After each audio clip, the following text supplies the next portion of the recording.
Nadaraanan na ang ilang bahagi ng North Luzon Expressway na hindi nadaanan dahil sa baha kahapon. Ang mainit na balita hatid ni Ivan Mayrina. Mga kapuso, update as of 10:30 in the morning, July 22 dito sa North Luzon Expressway. Nandito pa rin po tayo sa Paso de Blas northbound. Tulad na nakikita ninyo, mabilis na po ang daloy ng trapiko sa mga oras na ito.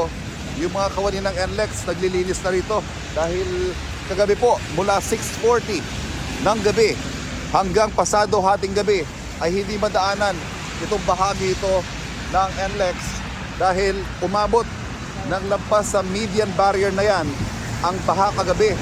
6:40 hanggang pasado alas 12, ibig sabihin po umigit kumulang 6 na oras ay nag-stand still ang NLEX northbound at southbound.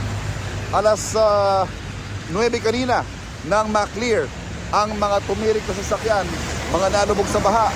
Abot daw po ng 30 sasakyan ang mga yan. Sa ngayon po patuloy ang monitoring ng NLEX.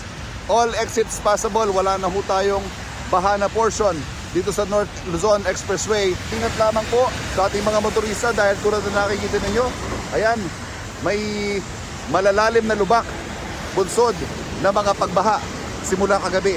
Ingat lang po tayo sa ating biyahe dito sa NLEX. Ivan Mayrina nagbabalita para sa GMA Integrated News.